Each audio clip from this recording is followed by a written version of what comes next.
back to the Prehistoric Life podcast. I'm your host, Eric Crawford, and today, as you can see, we have another interview with Fossils and Dinos from Instagram. That is their Instagram account. Please go check it out. They have a lot of amazing content, so please go check it out. Would you like to introduce yourself? Well, thanks first for having me on the show. My name is Pieter Jan, or PJ in short, more easily to talk. Well, I'm passionate about fossils since I was a kid, and now I have my own Fossils and Dinos premium collection, which means I buy and often sell also parts of my fossil collection in order to keep up and keep buying new special fossils, which is necessary, sadly, to sell some. You gotta sell to make a profit to get some more. It's like a Exactly, win and one, or get the or better ones. Yes. yep, lose one, win two. So, Yeah, exactly. That's the way it works. I mean, it Yeah, always sucks to have to sell that because it becomes part of your family because you just like, oh, this yeah. is not something that's been seen for millions of years and But it's in my possession. And then you're like, I have to give it away. exactly, it's like having something special, and when you have those fossils with you, when you look at them, when you feel them, you touch them, you feel the history about them, and uh, it's always with pain and with a little bit heartbreak when I have to sell something, but it is necessary. Yeah. So, one of the most basic questions that I start out with in every interview: what is your favorite dinosaur? I knew the question was coming, so I've been thinking about that a long time. I think that is still a very hard question to answer for me because there are so many types and kinds of dinosaurs. Um, Due to the Jurassic Park franchise, we were all introduced with T Rex, which is an amazing dinosaur, but um, don't get me wrong, maybe it's a bit hyped. I definitely feel that too. Yeah, I and feel that too.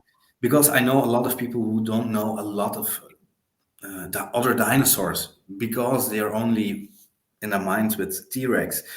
Uh, I don't mind about that, but there are so many others like the avian dinosaurs, like the gap between the birds and the dinosaurs, which in fact means that the birds these days we look outside, there are dinosaurs, they are I still mean, living, yeah, man. and a lot of people don't know that. I mean, So to answer your question, what is your favorite dinosaur? I would say Psittacosaurus. hmm, I, It's quite a common commonly found, but yeah, you can see it on my Instagram. That's one of the fossils I have myself, and it's been prepared by two paleontologists in dynamic position. And that's one of the fossils I probably won't sell for a long time or maybe never. So that's yeah, it's one of the first ceratopsians. It's one of the yeah the ancestors of the Triceratops, which everybody knows. yeah, I mean, there are very few dinosaurs that I feel are known by the public. Wow, can't speak. So, I mean, of course you have things like Triceratops and T-Rex and Velociraptor, which has been horribly Yeah, that shows represented just the because of name. Jurassic Park. But very few people are going to be like, oh, well, Albertosaurus or Concavenator or Krylophosaurus. You can be like, what is that? Yeah, Mm, that's personally why I got into podcasting because I'm like, I've got all these dinosaurs and all of these crazy beasts that hmm, we don't know about, and it's kind of why I started just writing down about them because there's yeah, too many to remember just by head. So I just definitely. like, well, those are two famous ones. So let's go to some lesser famous ones. We'll go here. Like, how many people are you gonna walk up and can name Dilong or Hmm. Giraffinator. I mean, Yeah, exactly. it's like something like that. So I'm like, I'm going to talk about those, the less known dinosaurs. So, I mean, the first couple of episodes were very just like, here's T Rex, here's Triceratops. I'm going to hook some people, get them in, keep them. Um, and then I, I've kind of don't want to say torn away from that because I still do talk about those a little bit, but I've started talking about the lesser known dinosaurs. And even like whenever I do talk about them, it's usually in comparison to something else, Hmm. which is why I like putting that out there. That's like, well, here's this one dinosaur that like nobody really knows about, and let's talk about that one instead of T Rex for the 50,000th Yeah, time. yeah, exactly. Because I've everybody wants like a T-Rex fossil, but same as I do. But sorry, but it's good that you talk about those who are less common or less known by the public, so they can learn more about the other fossils and the other types of dinosaurs, because that's very important. Um, Most people just know the dinosaurs because of Jurassic Park, which is a good thing, but there's so much more than that. I mean, I will give Jurassic Park. It did bring dinosaurs into the spotlight a lot more. Yeah, They were known before that, but it wasn't like a household thing as much. yeah. Granted, I wasn't alive Well, before that, so I don't really know. exactly, and it's as you say, they were not very accurate in Jurassic Park, but the other side, it is a movie. It needs that effect of like a bit of monsters, like because they were not very scientific. They used the fact that they were manipulating the DNA strings, but in the end, you get like yeah, And I don't know. It's there are more monsters in the end than real dinosaurs, and that's what was a little bit of yeah. I didn't like that. I mean, I'm glad that you Yeah, brought up that they weren't as like scientifically accurate. Well, I mean, for the time, they were fairly accurate for as we knew them. yeah, I mean, we thought exactly, T and Rex was this giant scaly yeah, monster. We didn't know that it had feathers. So, I mean, yeah. I have to agree. It's well, the evolution of science and finding new fossils and finding imprints of skin and study those and even the feathers. Um, I think that's yeah, it's amazing how it evolved in the last couple of 10 years. So we know so much more, and there's so much more to discover. And yeah, I think scientists and people all over the world should have more access to fossils in the field. Um, because I also know from certain paleontologists that certain areas it's very difficult to find fossils, or not to find them, but to handle them or to take them out. By example, in the United States, but also in Asia or Russia. Um, by example, in Africa, I think there's so much more to discover, and probably very close to the surface. And the thing is, it's just eroding down, and yep. due to wars, to yeah, scientists can't access these areas, and that's sad. And even like you said, like due to wars, even in like World War II, like Yeah, we had a lot of knowledge about Spinosaurus, and then exactly. like a couple bombs, just it's all gone. Yeah, Like it's just gone, starting from yeah, scratch, and that's like it's very demoralizing to see. I mean, that's always sucks, but on the flip side of that, it gives you a chance to re-experience discovering it, yeah. re-put it together, start from almost scratch to Yes, push forward. due to that fact, it made it maybe a very popular dinosaur, and maybe that's one of the reasons it came up in Jurassic Park 3. because of that reason, because it's so mystical, so much changing in evolution and what we know about this dinosaur, and maybe it will change a few times more, but I it's it's probably it's will. it's amazing how it changes, and that's the way I like about it. I mean, it's part of the reason that it is so much of a interesting dinosaur because we went from it being like a giant lumbering, Yeah, just solid two-legged beast to very much so it being the idea of it being fairly aquatic with like a paddle tail to help it swim better and hmm, like and you can definitely see the vast difference in the structure and yeah. like definitely both forms hold like a special place to me. I mean, surprisingly, I actually like Jurassic Park 3. A lot of people don't, and I can see why. But I do as well. I agree with you. And the Spinosaurus design is cool, and I like it, and it Yeah, works. But the scientifically accurate one, due to the actual discovery of the fossils, is like it all these changes. dinosaurs Yeah, hold special places in my heart. So definitely. I and know that what you one's mean. cool too. Yeah, I get you. Yeah.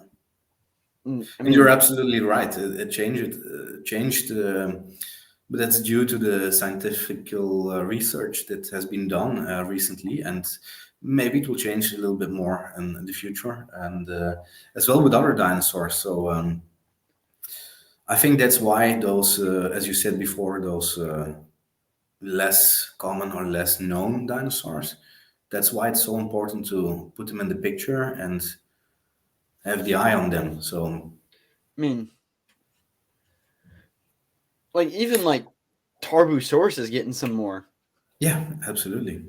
Because, to my opinion, also the way your Like, podcast works, it what is a will. Tarbosaurus? Sorry, yes, it will put your podcast by example. It will put young people as well on the right track to discover and to find their way in the science of paleontology. So I think that's a good way to introduce them with all kinds of dinosaurs and not only with T Rex and the most common stuff. So yeah, it's a good thing. Yeah. Because don't get me wrong, I love looking at the bones. I could look at like right here.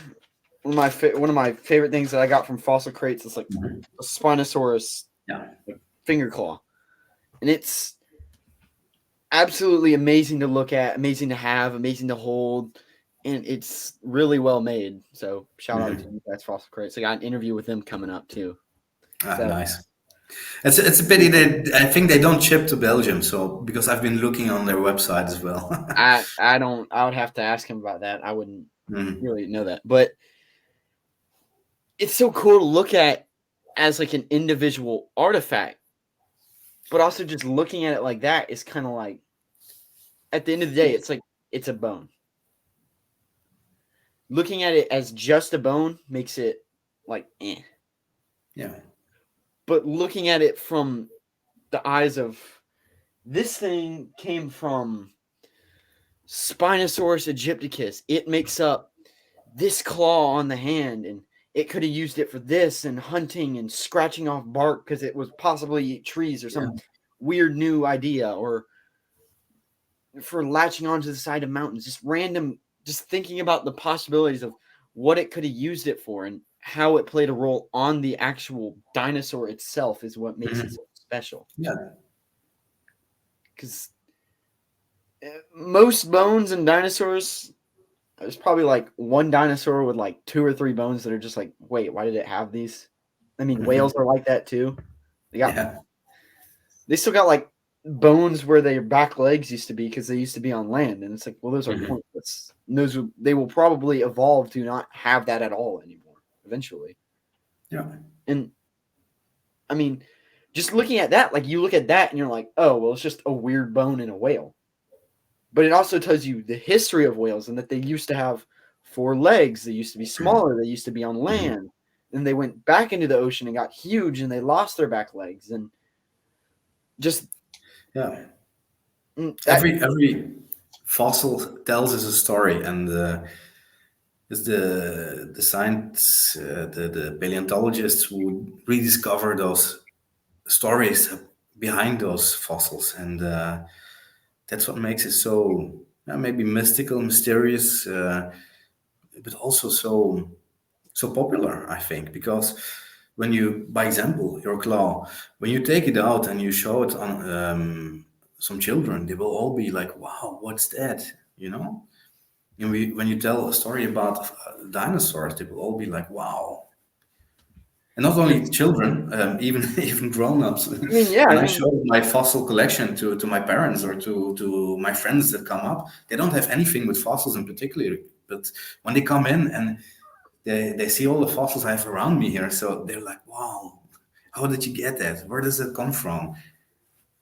because I mean, Yeah, even with me, like my family isn't as into dinosaurs, but they're also not just like they know that they're a thing. And whenever I got the Apatosaurus skull that I keep calling a Diplodocus skull, and I realize that now, and it's like, yeah, makes me feel dumb, but it's like I see that and I show it to them. Even they're just like, this thing is really cool. You should yeah, talk about it. You should mhm, tell people what you're using it for. yeah, And that's part of it. That's why these creatures are so interesting. Because if you, I mean, even down to like the individual level, like I don't know, if this was like a real one, I could be like, oh well, you can see that this tooth was chipped yeah, away because it hit part of the bark of the tree and it broke and it was rotten or yeah, something. And even on that individual level, it holds like a whole story. But on top of it, you find just the tooth or just the claw or the femur. You're like, how does this affect the entire dinosaur? And could mhm, I link it to other dinosaurs? Because I mean, there are more than one type of species of ceratopsian. This is fairly well known. I mean, you got like Pentaceratops, Triceratops, you got Styracosaurus, Pachyrhinus, and yes, they all exactly. evolved There's to so have many. Yeah, they all have very different head structures, mhm. but the Yes, body exactly. is relatively similar. Mhm. So looking at that, you look at the head and you look at the body on how it changed, and you can figure out what was going on in the ecosystem. Why did it evolve to have a head like this instead of all of them looking like one specific type? And Yeah, that alone holds a story in itself. absolutely. Um, Yeah, when I was a kid, I was always wondering what it would be like to go back in time and to live among the dinosaurs. I don't think that was a good idea, but No, I've always been, yeah, fantasizing about that. How would life be? How would a Jurassic Park with good security. well, yeah, but maybe we're too much thinking about Jurassic Park. After every corner, there's danger. When you look at, by example, Africa, yes, there are lions, but they're not always on the hunt, huh? And I guess with T-Rex and other, yeah, carnivorous dinosaurs, it probably was the same. And I was actually like, So, and like the beaches, the yeah, now we're talking about, by example, yeah, the mosasaurs in North Africa, Spinosaurus aegypticus from Morocco, from Egypt. We're talking about borders and laws about these fossils, and it's very often a very gray zone of having fossils of a certain species. But on the other hand, well, the world was such a different place. There were no borders as we know them today. So yeah, I I would mean, love to see to be a little fly and go around and see how it was those times. like you said, I mean, even in Jurassic Park, they're kind of seen as more monstrous, Yeah, but the absolutely. actual likelihood of like a T Rex actively hunting a human, like an individual human, it probably wouldn't. Like I was doing research on this, it probably wouldn't happen Hmm. because like a single human wouldn't provide enough like nutrients to sustain Yeah, itself. So it'd be exactly. burning more energy than it would be able to gain. I guess that has a fact. Yeah, I I guess. mean, it's why humans don't actively hunt like rats and mice for Yeah, food because it's not worth it. maybe in certain countries, but usually they don't. I Exactly. mean, I know what you usually they mean. don't. That's why we farm things like Yes. cow and chickens and Yeah, pigs because of course. they can actually sustain the energy to keep making them and breeding them and turning them into food because it's actually a stable energy source, which is Yeah. why T Rex probably, if it did hunted Parasaurolophus and Triceratops, and Mhm. I'm sure if it did find like a small dead dinosaur, it would just be like, oh well, I guess it's a snack. I mean, Yeah, I think that I've been thinking about that after some podcasts and talking to paleontologists as well. Well, I'm very curious about. By example, now we're talking about T Rex, but all most of the big predators. I think scavenging was quite common I mean, because imagine big dinosaurs as we're talking not even about the sauropods, but just talk about the hadrosaurs or the ceratopsians. If one of those died or more in a certain place, it was just easier to eat those because there's a lot of meat and probably didn't rot for over a long time because there's so much meat on it. I mean, But I don't know about that, of course, because I haven't been living during those times. But I've been thinking about it. mm, Yeah, I'm definitely on that. They were both scavengers and hunters. I mean, yeah, they if it probably had to did hunt, both. Huh? it would just kill whatever it needs to kill and eat that. But Yeah, if it came across like a T Rex came across a dead Parasaurolophus, it's not going to be like, oh, I need to hunt down another one. Not that dinosaurs can speak, but as you said before, you always look to the most easiest way of feeding and the less of risk of getting injured yourself. So yeah, and yeah. I yeah, mean, even technically, if you want to think about it, humans are kind of like that too. Every time you want like a steak or a burger, you don't go out and kill a cow and make it yourself. You just yeah, go to the store and buy one that's already been killed, and it's mhm. just the easy. I mean, I wouldn't see why they would be different because you're starving and you see a dead animal, you're like, I'm going to eat that. I don't have to Yeah, hunt if I don't have to. yeah. I think that was quite common with those big dinosaurs. Like the smaller dinosaurs probably as well, but when I think of, by example, a microraptor, they were going for small prey as well. So yeah, and they probably had to hunt maybe more than the big ones. I'm not certain about that, but that's what I have in mind And because I'm it's yeah, there were two different types of predators: the big ones and the smaller ones. You know? like you brought up Microraptor, one of the most famous, thanks to Jurassic Park, little scavengers is Yeah, the Compsognathus, the Compy. yeah, compies. Yeah. And I mean, I'm sure if they were like, oh, there's a bunch of insects here, I'm going to eat these.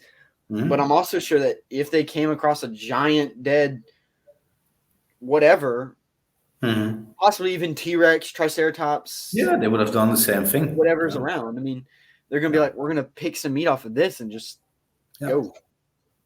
yeah. Exactly. And I'm also sure that cannibalism was probably a thing for dinosaurs. Yeah, probably. Yeah, there have been found bones that have been bitten T Rex by T Rex, but yeah, the question is where what were the exact circumstances, and that's always difficult to do. That's I love to fantasize about these things because it's very mystical, very mysterious, and you'd like to have an accurate way of looking at the way life was that day. but in the end, that's the real thing. That's for the paleontologists. That's they will discover all those small things by studying the bones and that stuff. Like by example, a lot of my collection, not always, but I love to share that with public, with not keeping that only for me. The passion is about talking about them and showing them to people, and also to scientists. If they have to, they can always come to me and say, can I have a look at that, and can I have a better look and take that to the museum and check on it? Yes, they can. I'm happy to share with them, and then to discover more about the lifestyle of dinosaurs. So I mean, even like I'm sure there are people who keep specimens from the public, and that always sucks because it's like you're hoarding this thing that we could use to yeah, further our knowledge on it. But I mean, you figure out a lot, and you don't really know what you're going on. So all we really have is theories. There's yeah, very few indefinite answers. Like, of course, if you find a T-Rex fighting a Parasaurolophus, you're not going to be like, was the Parasaurolophus hunting the T-Rex? You're going to be like, okay, well, it was probably yeah, T-Rex was probably hunting that. It was probably hungry and it was hunting for food. hmm But like you said, if you find a T-Rex fighting a T-Rex, it could be for many things. Maybe there was nothing around and they had to resort to cannibalism. Maybe it was territory. Maybe it was yeah. But their even by nature. example, mating, they've been founding snake biting as well. On by example, mosasaurs, but maybe also with T Rex. Now we're talking again about T Rex, but yeah, it might be as well the case. And I guess with bigger animals, that often is the case. Huh? Definitely T-Rex because they had just the small hands. They were not able to use them to hold on. Yeah, I mean, that's why they evolved to have such powerful jaws, and that's why they have Exactly. So yeah, such a powerful bite forces. Because yeah, unlike something like Allosaurus or even Spinosaurus, where it could like grab at its prey or something, it couldn't do that without being like here. That's not safe at all for a yeah. dinosaur. And So now you bring that up just to show you the difference between some teeth like the this is I don't know if you can see this. This is a smart a small part of the Carcharodontosaurus from North Africa. This tooth was found together with the part of the jaw and was put back in. Isn't very, but as you can see, it's very thin. It's sliced. It's also in the name of Carcharodontosaurus, which means like sharp tooth, like in a shark tooth. Very. And when you look at this small Tyrannosaurus Rex Premax, it's quite different. It's chunky like most of the T-Rex teeth, and yeah, they were built differently, and yeah, and I mean I they hunted or scavenged differently. They had all different territories. Yeah, and like sorry, yes, you can definitely see the difference in like the type of tooth for what it was used for. So yeah, like here I have a Spinosaurus tooth, a mhm. Camarasaurus tooth, and like a Yeah, shark tooth. definitely, You can see that the Camarasaurus tooth was definitely a lot more rounded for grinding Mhm. away at plants, Exactly. like Yeah, a taking mortal and leaves, pestle.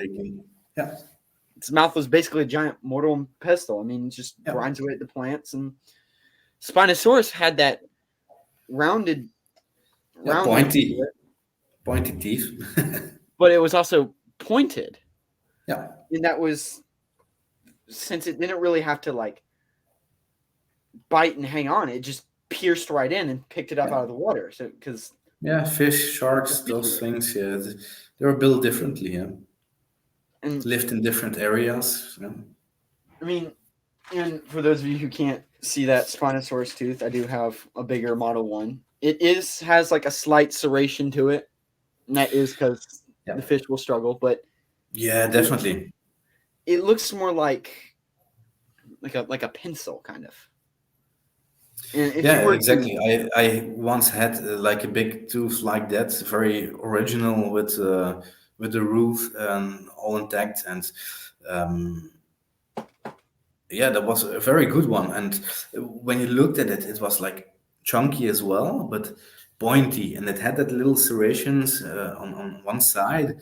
Um, so yeah, it was clearly a meat eater, but like more fish, like a little bit like a crocodile, you know? I mean, I'm glad you brought that up because we can look at modern crocs and they do have that serration, but Yeah, it's more like if I were to cut something with a pencil, I wouldn't like slash at it. I yeah, would that's just just like stab it. stabbing. Mhm. And crocodiles are the same way. They bite into their prey and then just basically like Yeah, jerk its head and yeah, roll and just rip it yeah, off. I mean, they don't bite and pull.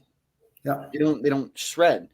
And Mhm, that is definitely like affects how it was made and or how it's mhm. affected in like with Smilodon here you can see that the serration Yeah, is a lot more for biting and then kind of ripping and tearing. exactly. And that one, by example, the Smilodon, when I look at fossils or at your replica, it is more like it's like the Giganotosaurus or like the Carcharodontosaurus of North Africa. It's a bit of the same thing, yeah. Mm, Dromaeosaurus is the same way. I mean, Yeah, you exactly. can see that of Yeah. course these aren't sharpened because they're a replica, but it's got the Mhm. serration and the point. It's got the part that will enter and Yeah. then just tear away. I mean, Yeah, that was really for ripping down the flesh, yes. so and it's funny because you can use like two items to talk about the different types of teeth: a pencil and a knife. Yeah, So exactly. a carnivore tooth is like a knife; it stabs in and you cut with it. Mhm. Yeah. While uh, uh fiscal or fiscal, however you Yeah, yeah, but yeah, more like the end of a pencil, it just jolts in and then you kind of tear with yeah, it. just puncturing and yeah, exactly. I mean, That's but that's another topic, but it's related. That's what I love about the mosasaurs. One of my favorite animals, prehistoric life as well. Um, they were very vicious creatures. Hard to I say agree. any kind words about these animals, but they were very successful in their time, and they lived all over the place, from United States to Africa, and even here in Belgium. I live just near the borders with Holland, the Netherlands. Um, just a few miles back, the river the Maas, as we call it, there has been found the first mosasaurs, and that's one of the reasons I went to the museum with my father when I was a kid in Maastricht, and we've been looking to the what they call the first of the mosasaurs. They one of the first big mosasaurs they found there was called bear. They called it bear, and it was like I don't know what the exact size is, but I think it's about 10 meters, and the skull, Wow. like the teeth, huh? Because we're talking about the teeth. The teeth of these animals were really made to puncture the yeah the big turtles, sea turtles, you know, but also the ammonites. And as I learned during time more about mosasaurs, they were so adapted. You had small ones, you had big ones, you had like giant ones, and they were all specifically adapted for some kind of or yeah, some kind of hunting, like shell, bigger fish, cannibalism, and yeah, that's what I love about these creatures. And I mean, I got a mosasaurus tooth here. Ah, Yeah, the nice. point the point is Yeah, this had I'm very breaking. powerful jaws, and it's because like things like they had to eat things like turtles, which had very Yeah, dense, hard shells, and so whenever it would bite the shell, it can't just like bink. It doesn't get anything out of that. So I had to bite the shell and then break the shell and then go yeah, through it. crush it. Yes. And I mean that does affect how it survived, and it's why I think most I don't want to say most, but a lot of aquatic predators have Hmm. a stronger bite force than some land predators. Because don't get me wrong, T Rex had a very strong bite force, Hmm. but something like a megalodon with a giant tooth like that, you can tell that it needed that stronger bite force to bite into the turtle and then break the shell. Or Yeah, not only turtles, even whales. I mean, imagine a big giant shark, about 20 meters, attacking a giant whale from below, going up and hitting it. Wow. so I mean, you think about that, and it doesn't just like it doesn't get the luxury of like a land predator with a dead dinosaur just picking around the bone or Hmm. knocking the bone off. It's swimming around and this thing is floating to the bottom or the top, so it's got to eat. So it's just bites to the bone, and I'm sure its stomach acids were strong enough to dissolve the bone and basically just Hmm. get rid of that. I mean, just gets rid of everything, gets all of the nutrients that it needs, and then it can also get rid of the bone too with its body, Yeah. which is I think where the joke that sharks can eat anything comes from. Yeah, probably. But I I love the mean, way all animals are adapted for some specific way of living. And like with the dinosaurs, and like the scientists are rediscovering those stories about them. Yeah. you can definitely figure out that like you can see similarities between dinosaurs. No, other than like I don't really hear about a lot about sauropods in the Cretaceous, which kind of confuses me because they were in the Mhm. Jurassic, so they probably just evolved into other things. And I'm sure because one of the biggest misconceptions is the size of hadrosaurs. Hadrosaurs are actually huge. Yeah, absolutely. They are there's several species that like they're like T Rex is such a massive predator. And they're like, yeah, well that hadrosaur rivals it in size. Yeah, But put them next. Yeah, put them together and have a look again. Yeah. like they rival each other in size, and that's just like, huh? You're telling me this giant noise making crest having creature has the same size as a T Rex? Like, yeah.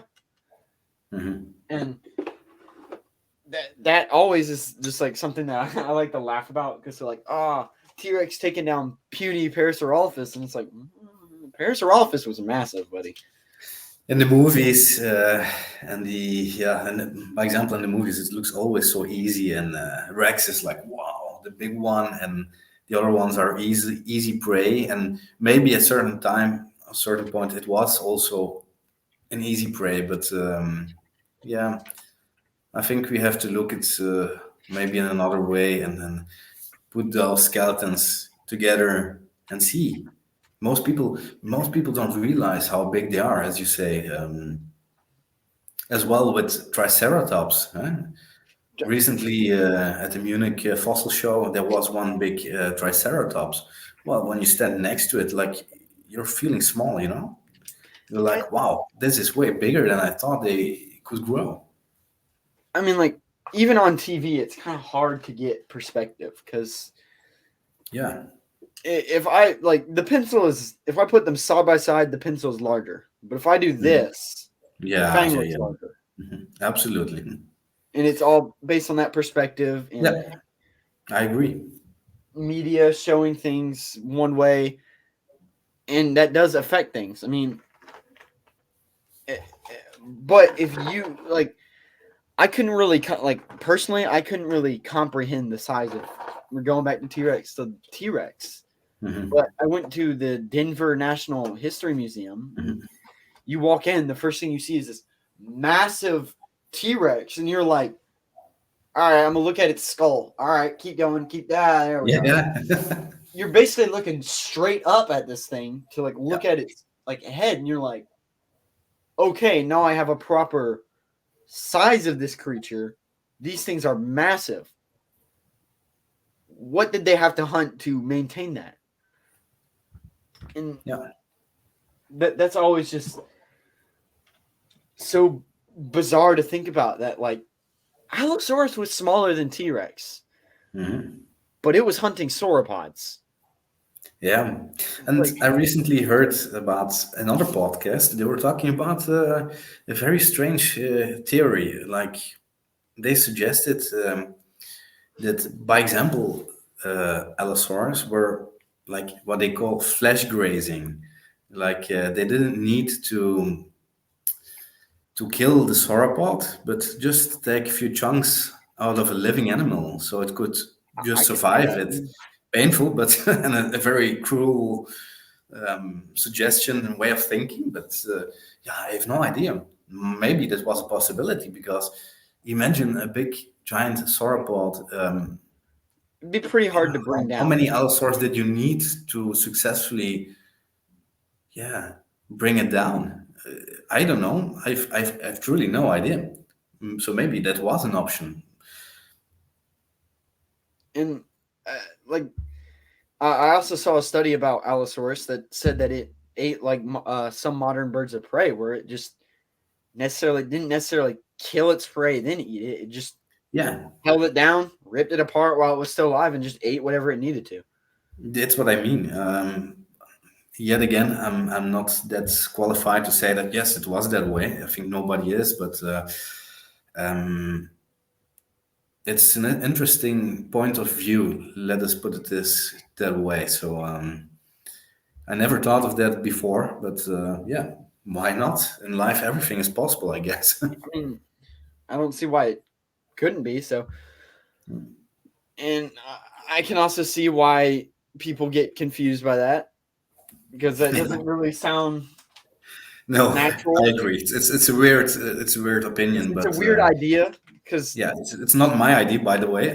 It's just something I heard, and you can look it up on the internet. But I it is mean, an idea. It is a possibility, although I don't think it is very likely. But it's as you say, like a group of allosaurs. How did they do their hunting? Yeah? How did it work? and And we I can think look at animals today, but on the other hand, often when I hear about documentaries or other podcasts, we're always looking at living animals now, but we're always comparing them with, by example, lions or jaguars or cheetahs or a herd of buffaloes or yeah, name it. I mean, certain things we maybe can take as a possibility, but these are take it with a mammals. grain of salt. Mammals are not reptiles, not birds, so it's very difficult and very dangerous to put that in perspective or compare those two. So yeah, I mean, one of the biggest comparisons I ever see is like the top predators of the Ice Age and the top predators of the Cretaceous, the T Rex and the Smilodon. It's like they didn't even hunt similarly. They adapted to hunt differently. yeah, The whole point of the T Rex was to basically brute force its prey down. yeah, It locks his powerful jaws onto like the neck or something, and just or the body or the head, and it just slams yeah. him into the ground, and then Short burst attacking from one corner, or yeah, probably, Smilodon was adapted to hunt prey with yeah, basically megafauna with big bulky necks that its fangs would pierce through the neck into the yeah, jugular, basically cutting off air and drowning them in their own blood, which is horrifying to think about. And we're just like, oh, wee, and it's Yeah. like drowning things with their own blood. And it's like, I think it's Yeah. horrifying. it,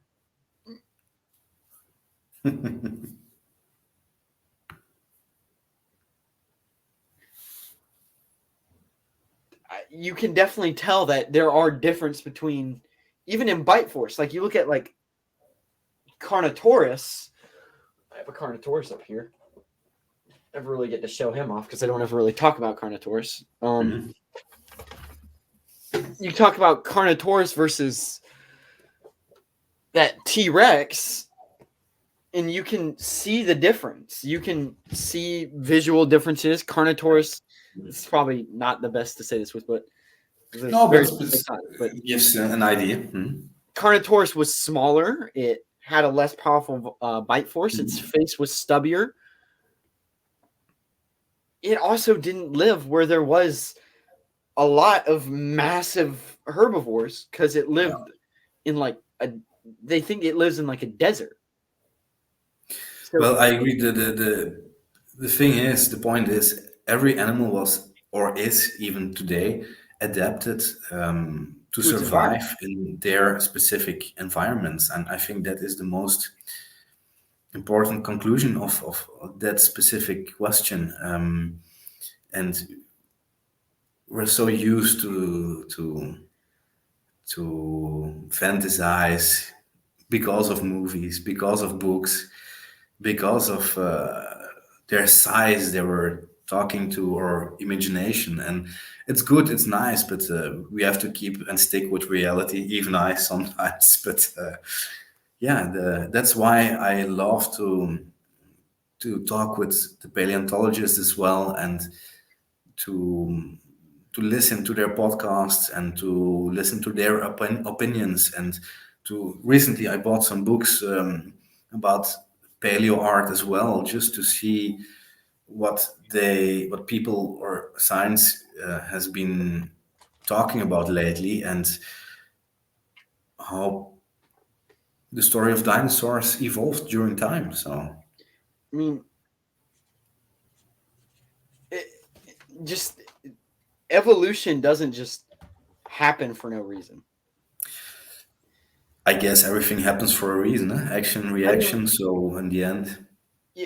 you're not gonna wake up and your kid's gonna have like wings or gills. It's not how evolution works. There's no reason that it would grow those, so it's not gonna.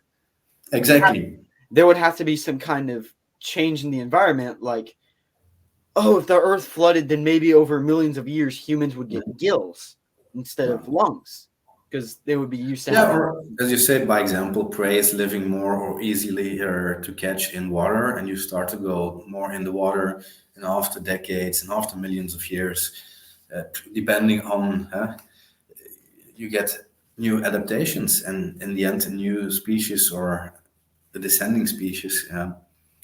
Yeah, again, as well with fur and with feathers, like how did they evolve? Um, Probably by example, feathers never had the, or were not grown to take flight in the air. That was probably not the main reason, but as well as with fur, probably it was for smaller animals during the time of the dinosaurs to live in burrows and to feel around them because everything was dark. And afterwards, yeah, it's insulation, and from the one came the other. And I think as well with like mating and reproduction.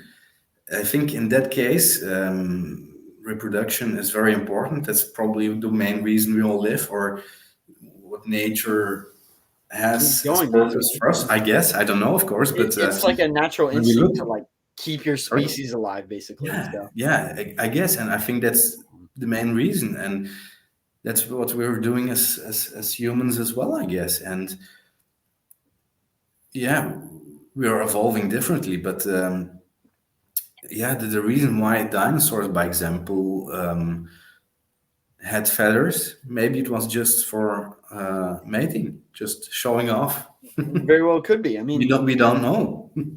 peacocks tend to live in like not necessarily cold but fairly tropical environment, so it Yeah. doesn't really need that insulation. Yeah, I've But heard that you were talking about that as well in one of the other podcasts, and I have been wondering, yeah, but by example, the Mongolian deserts, like the Gobi Desert, where Velociraptor was found, they had feathers as well, and that was in that case maybe against the sun. I don't know. It is a possibility. Huh? I mean,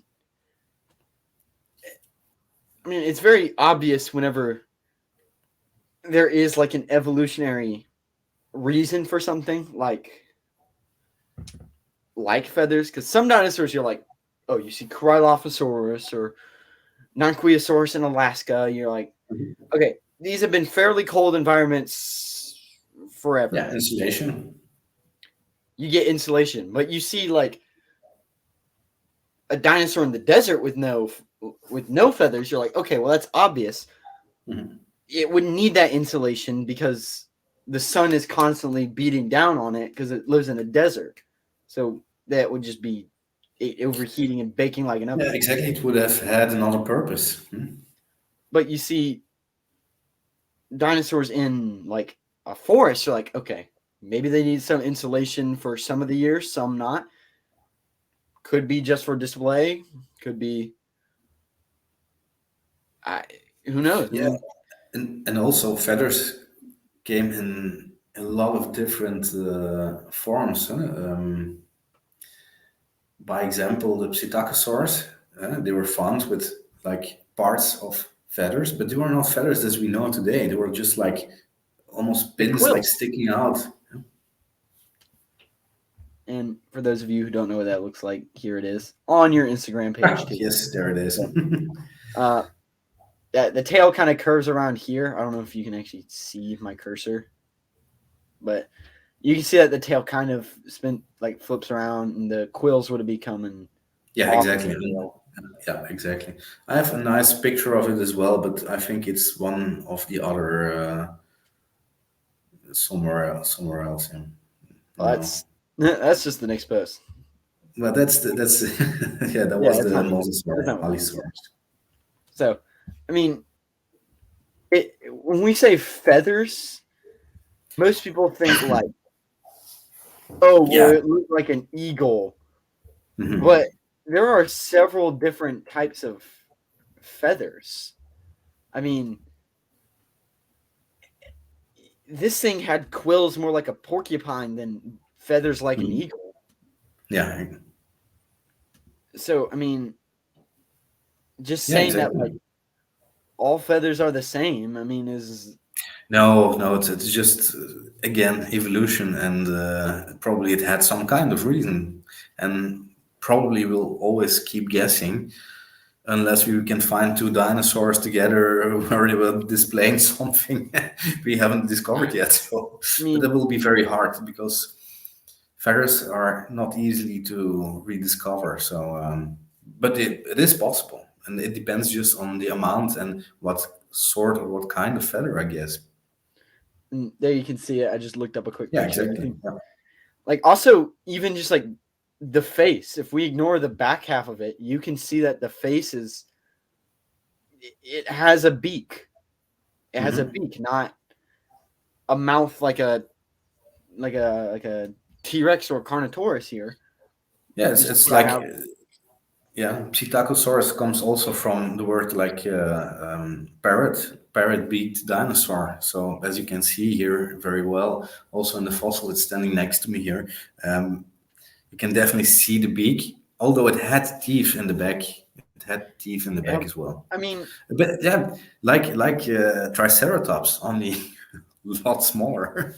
a lot smaller. I mean, Yeah, definitely. even some modern birds still have those molars for grinding away at things, but the Yeah. big tooth is for like, well, this bird of like the most famous example of that is the finches. Is I was about to say Da Vinci, but that's not the right dude. Darwin's finches. Yeah.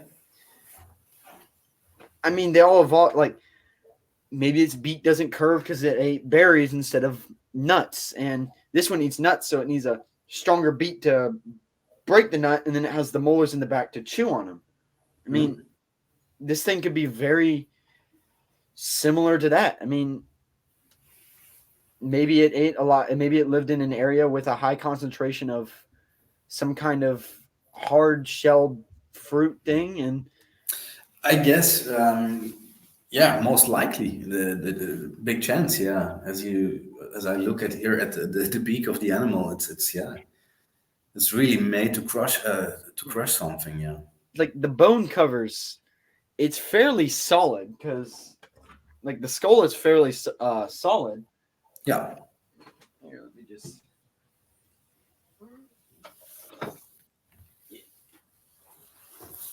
Spinosaurus and Dilophosaurus because I like those both. I don't know if you can see it this way. Let me I'll turn that move. off. Yeah, that thing is awesome. I mean, that thing is. You just like keep that in a room. That's awesome. Yeah, and here as well, you can see the.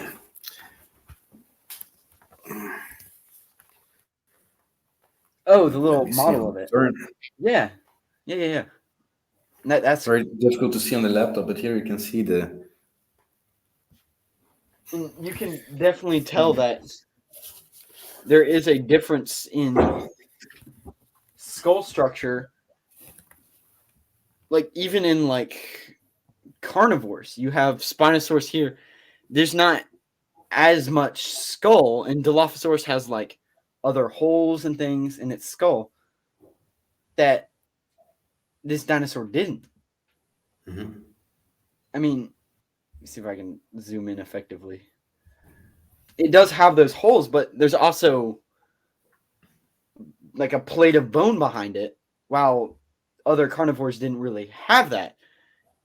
And it could be because these dinosaurs needed stronger bite force instead of a more plated head. Yeah. Mhm.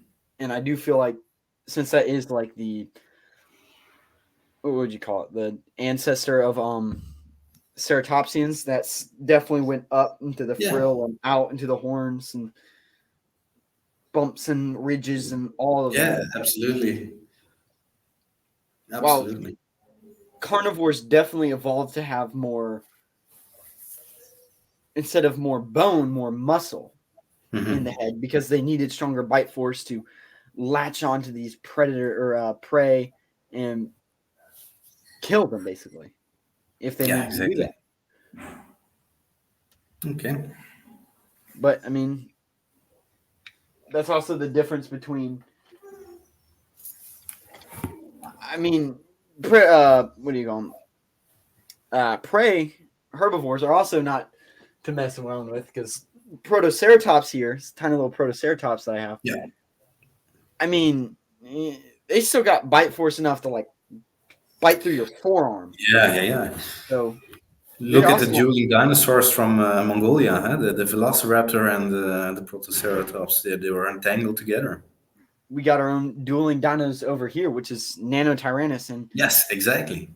a completely new By the way, I'm ceratopsian. very curious about the research of that fossil. I am too, and he invited me to the grand opening or grand unveiling Nice. because the history museum's already. Very cool So because I'll definitely take a lot of pictures of that because yeah, yeah, yeah. I understand, and it's good that you left it in the matrix so they can do the studies that are necessary. Because at the moment we're often talking about nano-tyrannosaurus, but um, for science, huh, putting it has not been recognized yet. as its own So species.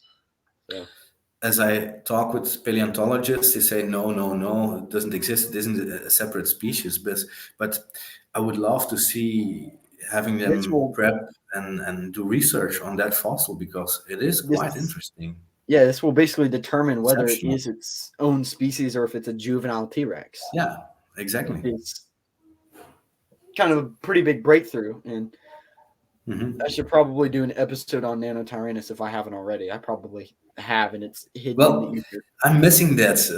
Yeah, not only in your podcast, but in a lot of podcasts. people are talking about big dinosaurs and everything, but I really like talking about Nanotyrannosaurus or the juvenile T-Rex because there's a lot to say pro and contra for that. That be called an issue. But I I mean, think a lot of stuff will be cleared out when they will work on the dueling dinosaurs. that there will definitely be a lot more bone exposed than meets the Yeah. eyes, probably, because I'm assuming if they're getting it ready, that probably means that they're cleaning it off, getting rid of some of the excess dirt that doesn't need to be there, being Mm. very careful to not damage it because that would really suck. And I mean, I do find like a special place for some of the smaller dinosaurs, and one of the most interesting I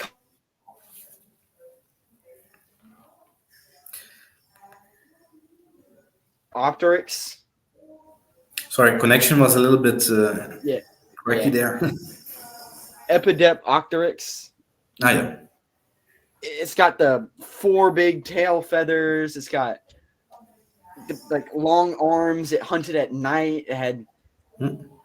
it just By the way, I think you did an amazing job on your sketchbook there.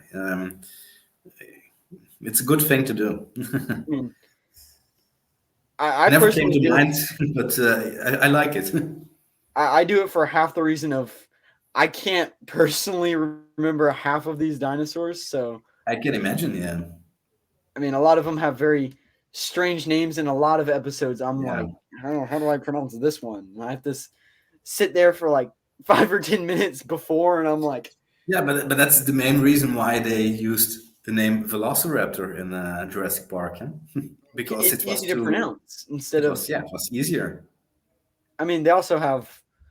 Well, I guess the Utah raptor was actually found after, but Yeah, here's Epidepopteryx in the day, which nice. Yeah, looks awesome. fairly creepy. Yeah, I could sometimes I only I wonder could only would imagine this thing it at like really look night. that way because. I But mean, I've yeah, I like these creatures. They were smaller, but they're yeah, I smaller, love but their. they develop weird features, and it's. Yeah, exactly. That's why I love these as well.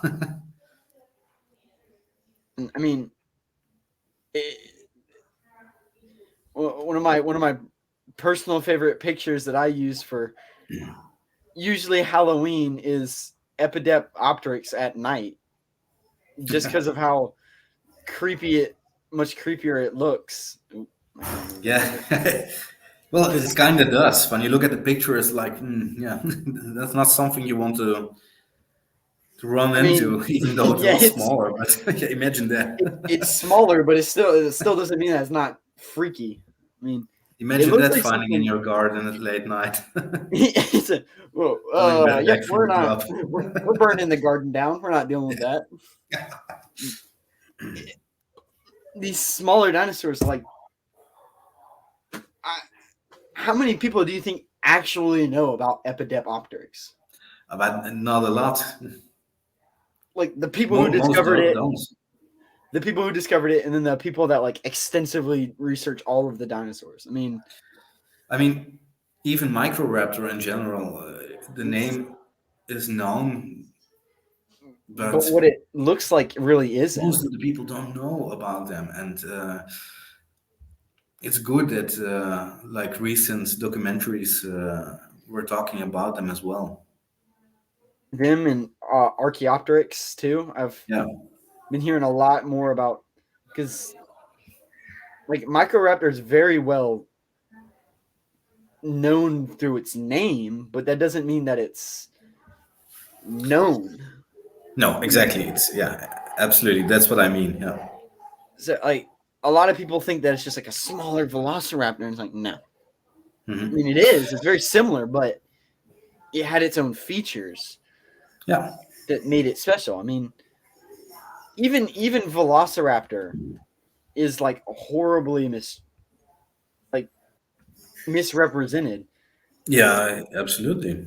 Like yeah, the first Of two course, or we're three, always getting pictures from Jurassic Park, Jurassic even World, but Yeah. Yeah, I mean, In fact, it was quite small. I think with the it tail was, about 2 meters, it's like like in the about back. chicken sized. As you can see, maybe in the back, I got one replica of a Velociraptor, one size. Sorry if the light is not that good. You still see it, but Sadly, his tail came off, so I need to fix oh, that. I'm not the most handy man, but get that fixed. But it's quite a good one. It's quite a nice replica, in 3D print, but with a nice structure. I mean, I've even got like a little Velociraptor claw here. I mean, this thing is Very tiny. cool. They're tiny. Yeah, absolutely. Like, Because imagine it was like this kind of a claw, and the animal was about 2 meters in length. It's yeah, that's almost impossible. But yeah, however, it was big for its size. Yeah, I mean, and yet again, as we were talking before, it has its proper reason to be kill their small. prey. But then you look at something, because Jurassic World's like, oh, Velociraptor, fear it. At the end of the day, if it really came down to it, you could probably like kick it and it would run away. Yeah, yeah, It, absolutely. it's like, Most likely, probably would have hunted with in a pack. Although never been, if I'm correct, Velociraptor has not been found in groups. big prey. Uh, But yeah, things like Megaraptor, on the other hand, where the claw is absolutely like Velociraptor claw is like yeah, it's not even like in comparison. the name says it, Mega Raptor. Yeah, I mean that's the whole point of it. So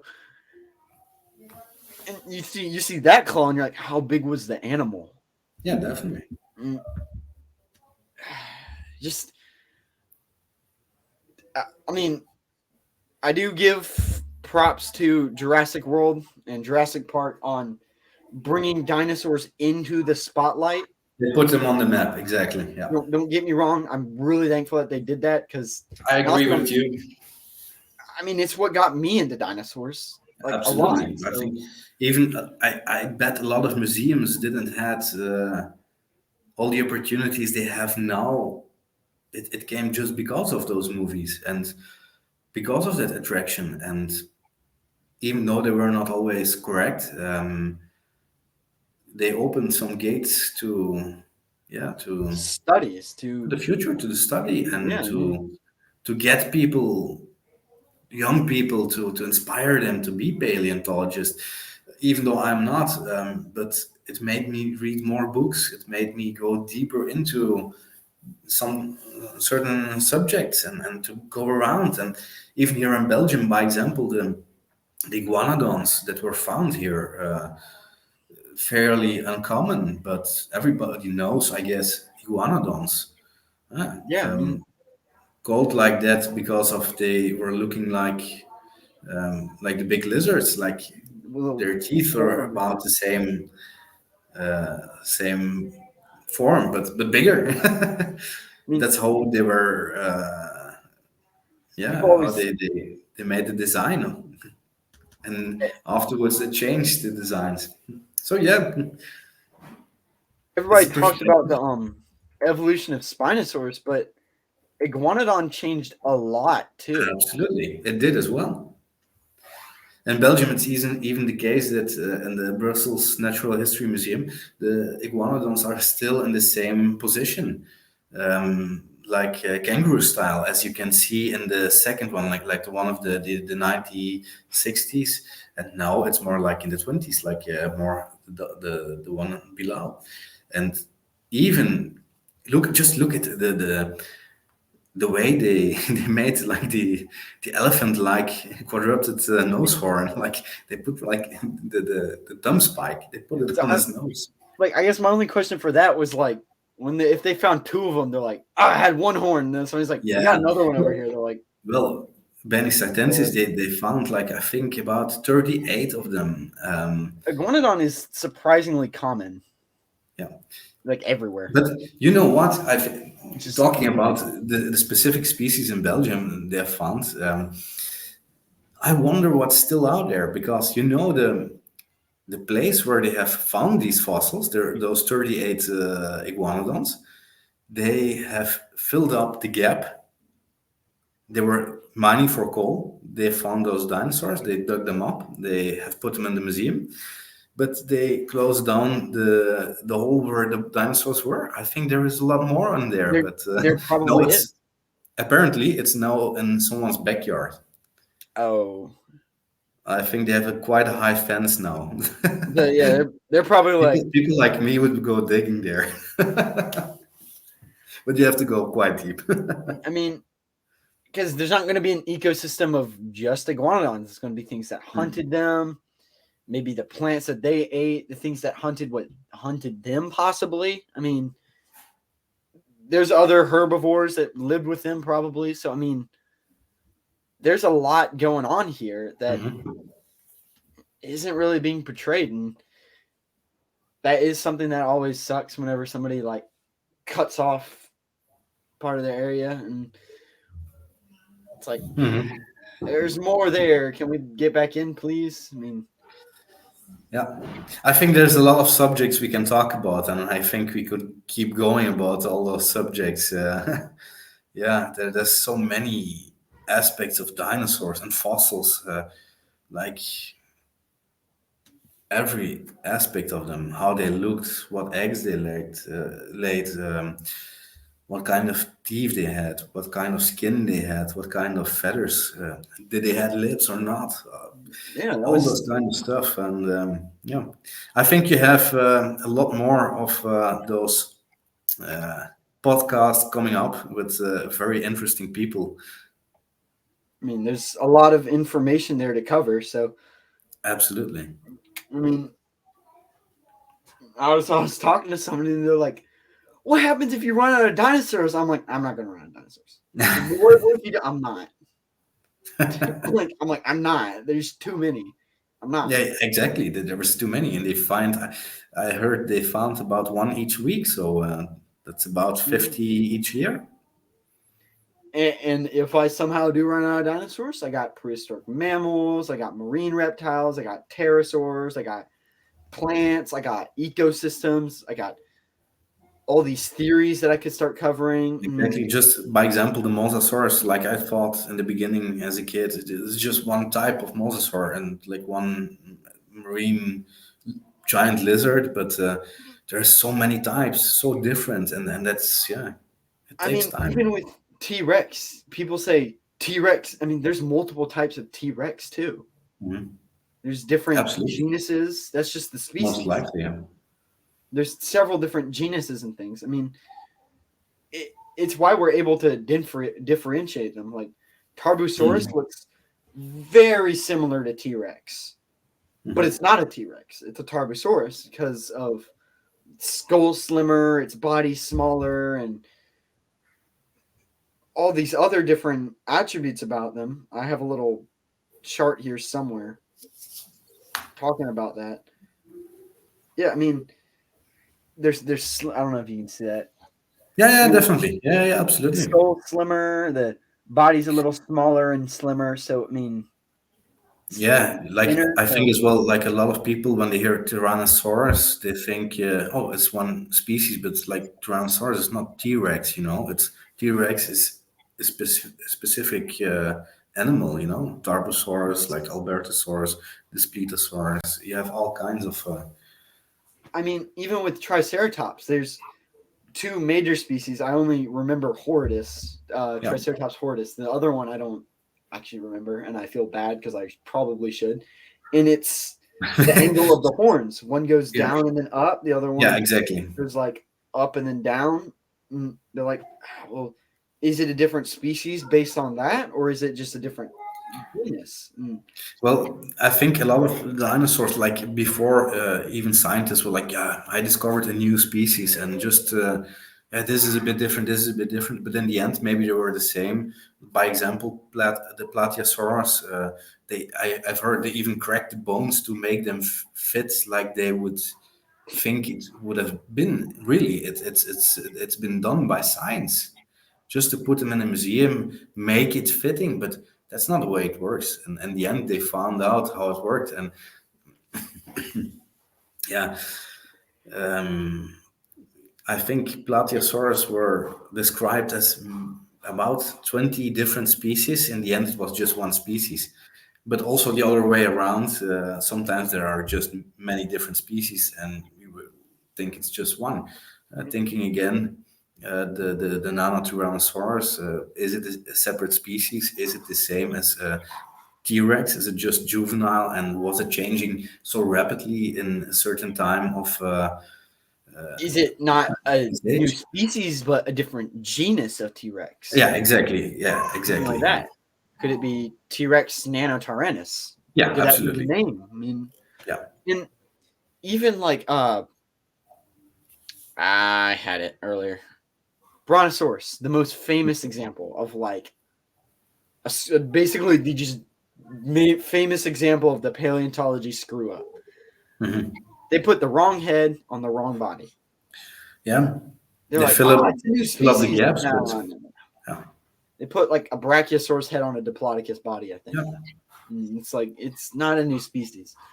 But As I cool think as that that's would a be. nice that is a nice thing as well about science. It's not always perfectly correct, but it's also evolution, and we're not having we're not the paleontologists, but we're talking about it, thinking about it, fantasizing about it, and reading about it, listening to real scientists, and yeah, that's how everything gets formed, how new ideas are formed, and yeah, that's an open door to science.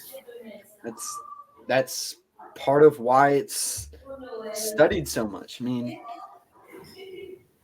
it's why are these theories and explanations come through, and it's why it's always such a big debate. And there's nothing to really base it on Mhm. because we don't really have an answer.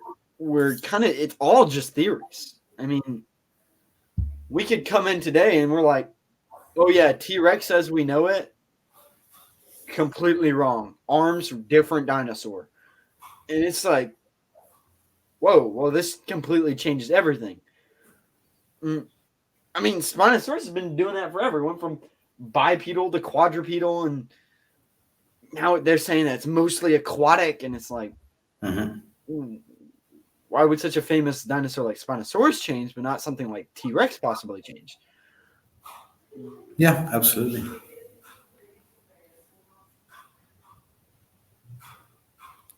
But I feel like My Brontosaurus. apologies because my laptop starts lagging a bit. I think I've just left a little bit of battery. I'm sorry to Well, interrupt.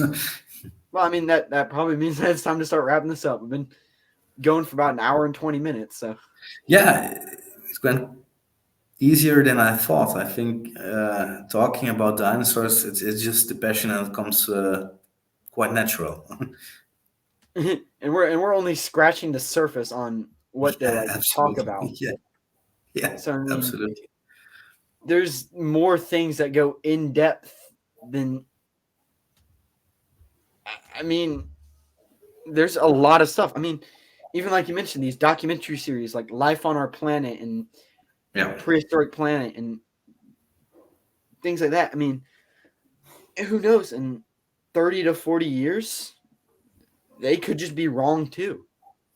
Yeah, exactly. Because we look at these older like documentaries like Yeah. most of the Walking with Dinosaurs, Walking with Beasts, and Swimming with Reptiles, and all those documentaries were like, yeah, no, those are all wrong now. We all know they're all wrong, but they still have entertainment value, and that's why they Yeah, say, well, certain things are. Yeah, wrong. yeah, absolutely. Yeah. I mean, within 20 to 30 100%. years, they could be like, yeah, T Rex don't look like that. It look like this. We have this model of T Rex now. It doesn't look like that in Life on Our Planet or Walking Mhm. with or Prehistoric Planet. It looked like this. Mm. Mhm. Oh well, this dinosaur didn't hold its head like this. It held it upright, and This dinosaur walked on 2 legs, not 4. This dinosaur hopped around on 1 leg, not 2. I mean, Yeah. it could just be rapidly changing, and that's just how it is. So, I mean,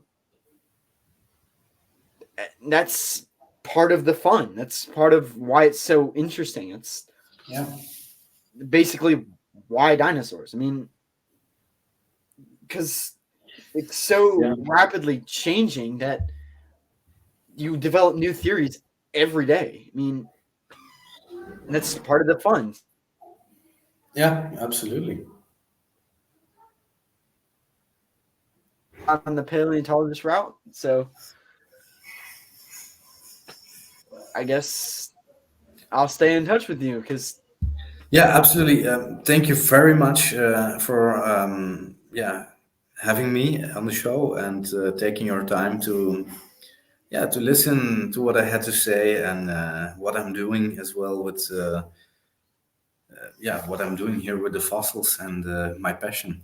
So thanks a lot for having me, and I hope we'll stay in touch. And I hope your show will be bigger and bigger and bigger in the future, that's the and you hope. have some nice conversations because I will keep following. I love the conversations Mm. and the podcast. I'm definitely planning on keep following you because you post a lot of really amazing content. And Well, from time to time, I can't post everything in. Yeah, mm, sometimes it takes time to find new fossils and new stories, but yeah. I get the feeling. I mean, so but again, thank you so much for coming on the show. Thank you. I mean, I'm sure you're a busy man and your laptop's dying, so you probably got to go. So I guess Well, thank you very much.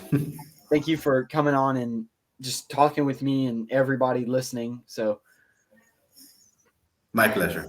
it's always an honor to talk to somebody who basically living the dream I want, like the dream I have. So Well, it comes. Yeah, you're doing it as well with the podcast, so that's another version of it. Huh? it has its benefits to be able to talk about what I love and not have to worry about some things. There's a lot of stuff that you have to worry about with podcasts and things like that, and I don't really have to worry about some of those things just because I talk about dinosaurs. I mean, Yeah, absolutely. it's also Well, something I thank you love to very enjoy. much. I mean, but again, thank you so much for coming on the show, and I'm going to stay in touch, and guess I'll Thank talk to you you. later. Absolutely. Thank you very much. Bye. Bye. So that was Fossils and Dinos in on there's their Instagram account, so please go check him out. He has a lot of amazing content. Oh, I forgot to ask him about. Yeah, he recently sold a Mosasaurus skull on TV, so he's posted some stuff on Instagram. Go check that out. So please go check him out on Instagram. While you're there, remember to check out the Prehistoric Life podcast Instagram. That is where I post all of the reminders and exclusive content and talk about the interviews and things like that. Like last time, we had Fossil Shack as an interview, and I posted something about them here, as you can see. So please go check that out too, because that was an amazing interview too. And while you're busy checking stuff out, you might as well check out the website too, because that's the hub for everything. That's where you can get to the Instagram, where you can get to the YouTube, where you can basically just listen in the app, or well, not app, but website. But that's the hub for everything. That's where everything gets uploaded to. If I ever start selling stuff, fossils, merch, whatever, that will all be in there too. So please go check that out while you're at it. And remember, I'm your host, Eric Crawford, signing off. I will see you all next time. Remember, keep it prehistoric. Goodbye.